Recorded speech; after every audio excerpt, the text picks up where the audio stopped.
तो पिछले वीडियो में हमने आपको त्रिभुज का पहला पार्ट करवाया था। आइए हम इस वीडियो में त्रिभुज का दूसरा हिस्सा देखते हैं और आगे अध्ययन करेंगे।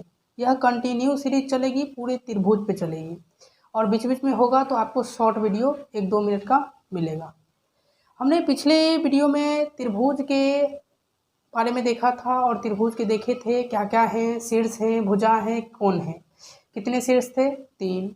भुजा कितने थे? 3। और कोण कितने थे? 3। तो कुल मिला के 9 हो गए, है कि नहीं। उसी प्रकार से हम इस कंटिन्यू सीरीज को आगे बढ़ाते हुए आज हम देखेंगे कि जब ये 9 हैं तो त्रिभुज के कितने अवयव होते हैं? 6।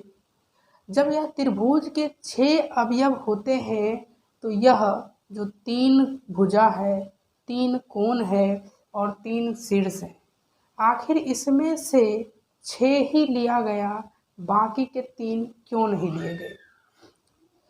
तो यह जो है इसके बारे में आइए हम समझते हैं बहुत ही लॉजिकली से। देखिए कि आपके घर में कुछ सदस्य हैं। मान लीजिए कि आपके घर में 5 सदस्य हैं, सही है। अब वह 5 सदस्य है तो क्या यह जरूरी है कि सभी जगह 5 से वही सब जगह 5 सदस्य जाएंगे? उनमें से इम्पोर्टेंट कौन है? कौन से सदस्य का महत्व ज़्यादा है? तो उनके गार्जियन। उसी प्रकार से इस त्रिभुज में जो 3, 3, 6 और 3, 9 को देखे हैं, इसमें से महत्व किसका ज़्यादा है? कौन सा ऐसा चीज़ होगा जिसको हम लोग बार बार उपयोग करेंगे? उसी को इम्पोर्टेंस में ध्यान में रखते हुए त्रिभुज के कुल 6 अवयव बताए गए हैं। अब उस त्रिभुज के 6 अवयव इस प्रकार हैं।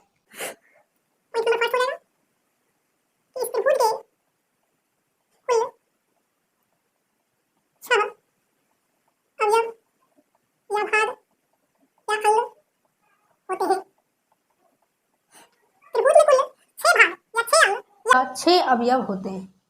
इसमें से ये जो 6 अवयव है, इस 6 अवयव में से 3 अवयव भुजा का लिया गया है, 3 भुजा, और 3 अवयव जो लिया गया है वह कोण को लिया गया है। मतलब छोड़ा किसे गया है?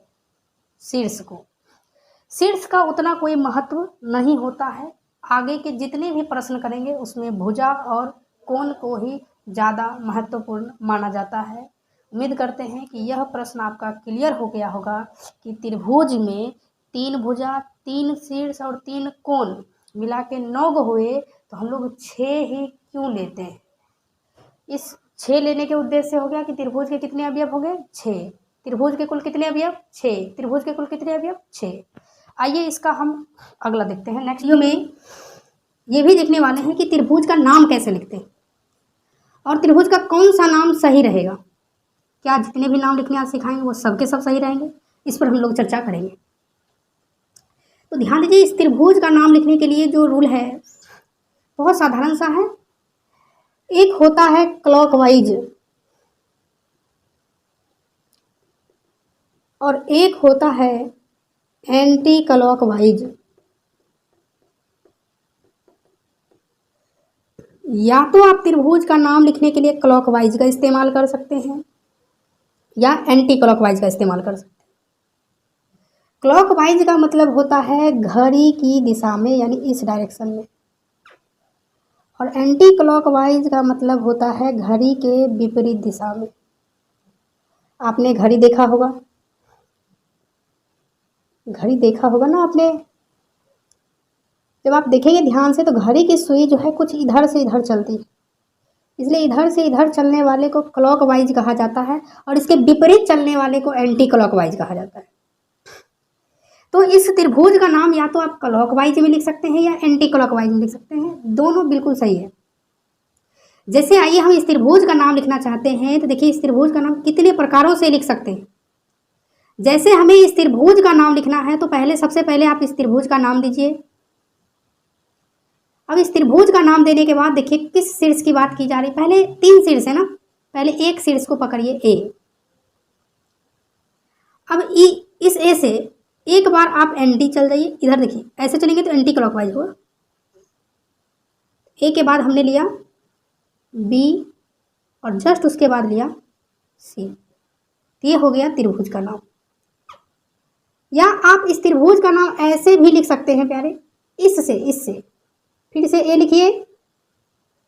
इससे पहले आपने ए से बी गया था, फिर बी से आप सी गए थे, लेकिन इस बार आपको ए से पहले सी चलना है, फिर सी के बाद वापस आपको बी पर जाना है।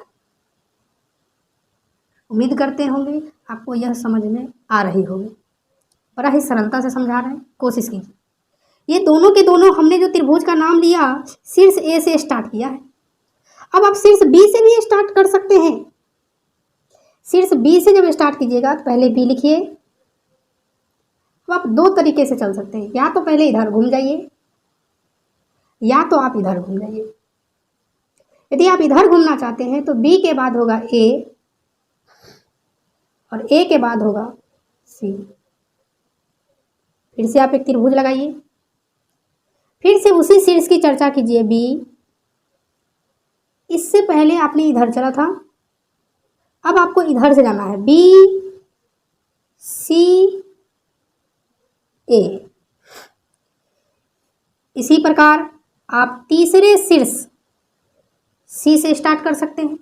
जिधर जाने की इच्छा है आप उधर पहले चल लीजिए। सी से यदि आपको चलना है तो सी से चलिए ए।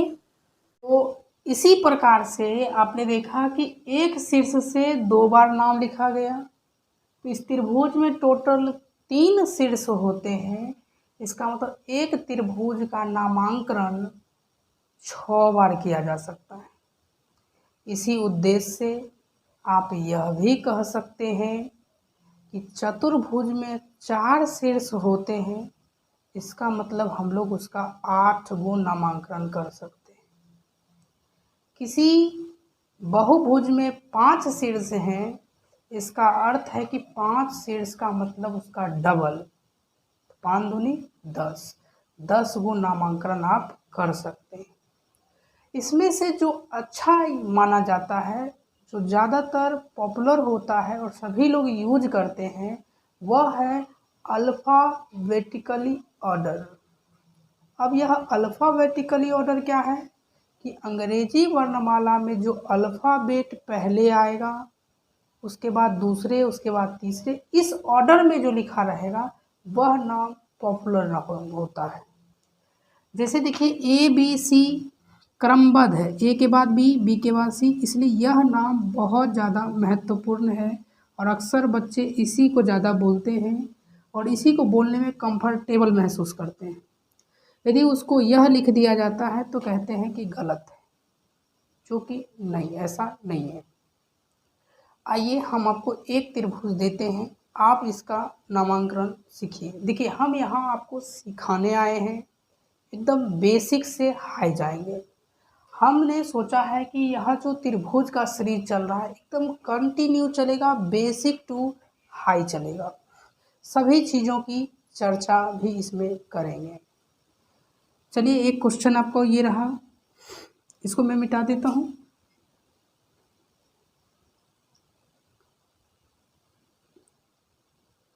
कि आप इस त्रिभुज को, जो त्रिभुज आपको दिख रहा है,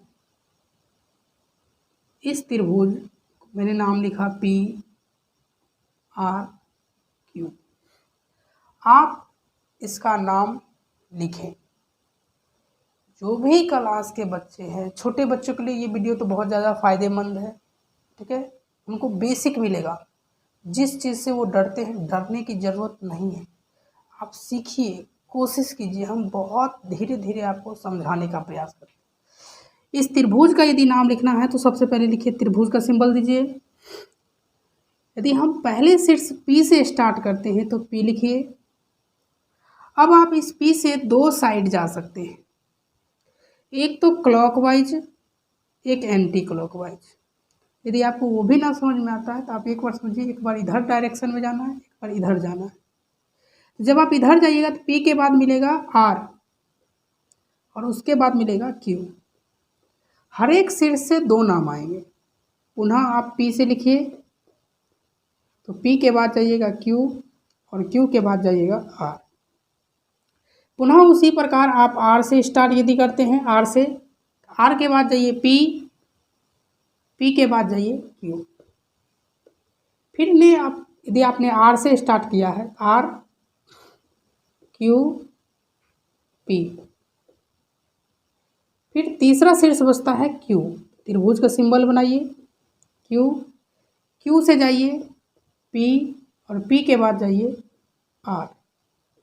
फिर उसी प्रकार फिर से त्रिभुज दीजिए, Q से स्टार्ट कीजिए, अब इस डायरेक्शन में जाइए R P। इस वीडियो में हम बस त्रिभुज के 2 ही अंगों के बारे में बात करेंगे। हमने देखा त्रिभुज में कुल 6 अवयव होते हैं और त्रिभुज का नामकरण कैसे करते हैं। अगले वीडियो में हम मिलेंगे नेक्स्ट वीडियो में पार्ट 3। तब तक के लिए धन्यवाद।